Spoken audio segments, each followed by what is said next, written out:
नमस्कार, आप देख रहे हैं न्यूज 24/7 इंडिया। मैं हूं आपके साथ सपना मदेशिया। चलिए शुरुआत करते हैं आज की कुछ खास खबरों से। विधायक कार्यालय मानगंज में गुनौर विधायक डॉक्टर राजेश वर्मा ने शनिवार को दोपहर 1 बजे प्रेस कॉन्फ्रेंस आयोजित कर क्षेत्रीय पत्रकारों से संवाद किया। इस दौरान उन्होंने गुनौर विधानसभा क्षेत्र के सर्वांगीण विकास, जनहित से जुड़े महत्वपूर्ण मुद्दों तथा आगामी विकास योजनाओं पर विस्तार से जानकारी दी। प्रेस वार्ता में डॉक्टर वर्मा ने क्षेत्र की मूलभूत समस्याओं, जनता की अपेक्षाओं और उनके समाधान की दिशा में किए जा रहे निरंतर प्रयासों से अवगत कराया।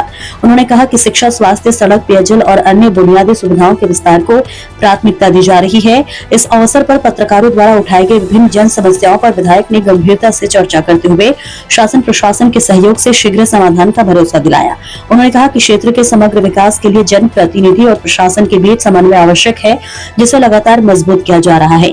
प्रदीप अवस्थी की खास रिपोर्ट। यहाँ पे हमारे उपलब्ध हैं। कोशिश हमने की है कि सभी एक साथ उपस्थित हों। इसके बाद भी अगर कोई बीच में छूट रहा हो तो आप ही लोगों से हमारा आग्रह है कि उनको भी सूचना दें और बीच बीच में अपन इस पे बैठते रहेंगे, बातचीत अपनी यहीं कार्यालय में होती है। भाई साहब, क्षेत्र में अवैध शराब का बहुत अगर कहीं ठीक है, अगर कोई ऐसी स्थिति निर्मित हो रही है तो लिखित शिकायत मिलना चाहिए। 100% तुरंत कार्रवाई करवाएंगे। हमारे में भी जो दुकान ट्रांसफर हुई थी वो संचालित है 2 नंबर की दुकान।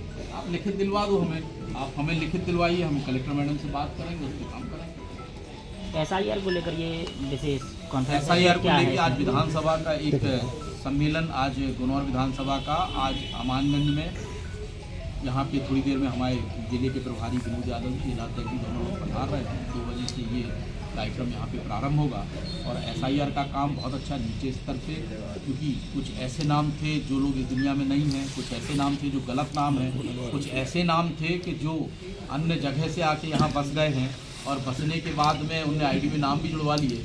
2003 में जिनके नाम निकल रहे हैं उनके सबके नाम जोड़े जा रहे हैं, बाकी जो गलत तरीके से नाम जोड़ रहे हैं, जानकारियाँ मिली, उनके नाम काटे नहीं। क्षेत्र में धान खरीदी को लेकर शासन को और मुख्यमंत्री जी तक को गलत नारे लगाए जा रहे हैं, लेकिन किसान आज वैसे ही परेशान है। देखिए, मैं फिर कह रहा हूँ कि चूँकि जहाँ ज़्यादा मिलता है संख्या वहाँ इकट्ठी होती है, और जब संख्या इकट्ठी होती है, हम मंदिर भी दर्शन करने जाते हैं, अगर भीड़ रहती है तो पंक्ति तो लगाई जाती है, और पंक्ति लगाने में अगर कोई आगे पीछे हो रहा है तो ये भी दिक्कत वाली बात। जो मानक है, किसानों का कहना है कि शासन खरीदना ही नहीं चाहती। नहीं, जिस तरीके से ऐसा होता भारत में, देखिए मैं फिर कह रहा हूँ, भारत में जितनी अच्छी योजनाएं भारतीय जनता पार्टी की सरकार ने प्रारंभ की हैं, जितना किसानों को भारतीय जनता पार्टी की सरकार ने दिया है, किसानों के लिए जितना चिंतित भारतीय जनता पार्टी, इसके पहले कोई सरकारें चिंतित नहीं थी। खरीदी केंद्र जो हम खरीदी हमारी हो रही है उस पर भी सतत रेगुलर, कल मैं भी एक खरीदी केंद्र ककरेटी में उपस्थित था, वहाँ भी जाके हमने वहाँ की समस्याएं देखी।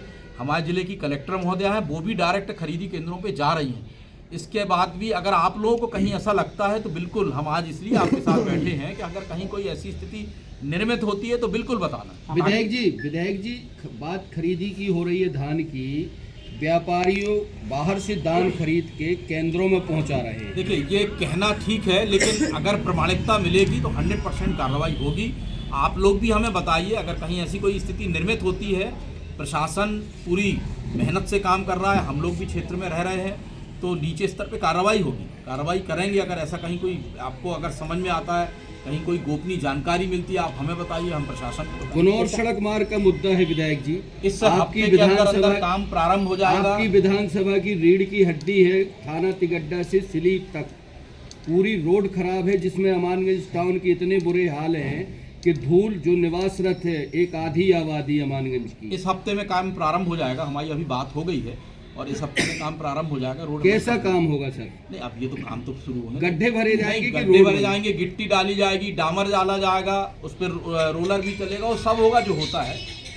स्थानीय विकास को लेकर 2 महत्वपूर्ण सपने स्थानीय और क्षेत्रीय जनता ने देखे हैं। यहाँ सिविल अस्पताल की घोषणा हो चुकी है और ब्लॉक मुख्यालय की लगातार मांग चल रही है। देखिए, मैंने इसमें आपने भी प्रयास किया है, अब स्थिति क्या है? देखिए, बड़े सौभाग्य की बात है कि माननीय मुख्यमंत्री जी का कार्यक्रम पूरी विधानसभा में अमानगंज में हुआ, साथ में ताबड़तोड़ घोषणाएं भी हुई, और आप सब लोगों ने, पूरी जनता जनार्दन ने भी देखा कि जो घोषणाएं हुई वो खड़े होकर मैंने घोषणाएं कराई।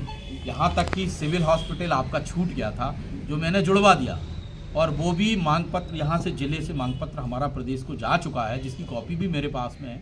हम सतत रेगुलर इसके लिए प्रयास कर रहे हैं कि जितनी जल्दी से जल्दी हम उसको नीचे अमली जामा पहना। लेकिन मुख्य स्वास्थ्य चिकित्सा अधिकारी राजेश प्रसाद तिवारी कहते हैं कि अमानगंज में सिविल अस्पताल का कोई प्रपोजल नहीं है। जी विधायक जी, आप क्या कहते हैं हम नहीं कह सकते, हमारे पास कागज है, हम आपको दिखा सकते हैं। तो कागज में भराने था, नहीं, वहाँ रात में जाते कोई मिलता ही नहीं है, देखिए, डॉक्टर मैं ही फिर नहीं कह रहा है हूँ, सिविल हॉस्पिटल के लिए माननीय मुख्यमंत्री जी घोषणा करके गए हैं।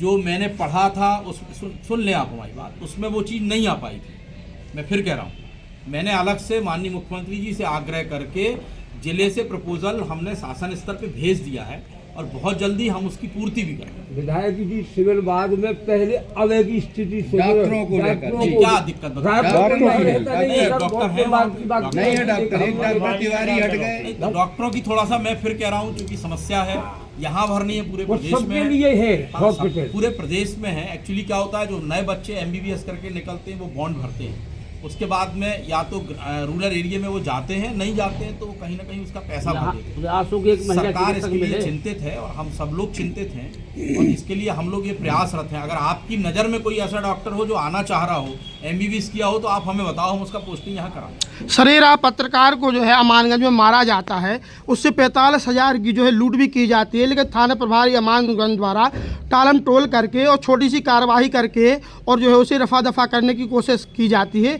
इस विषय पे आप क्या कहेंगे? देखिए, मेरे संज्ञान में विषय नहीं है, अगर ऐसा कहीं हुआ है तो आप एक लिखित आवेदन हमें दे दें, हम SP साहब से बात करेंगे। इस संबंध में SP से लेकर तमाम सभी लोगों को ज्ञापन दिया गया।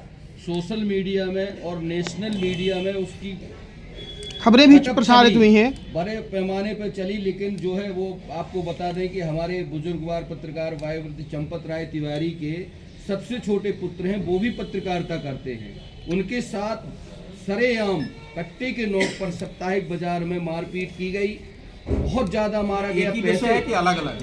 लेकिन सर आ गया ना, लेकिन कोई आप- कार्रवाई देखिए, नहीं हम हुई। फिर कह रहे हैं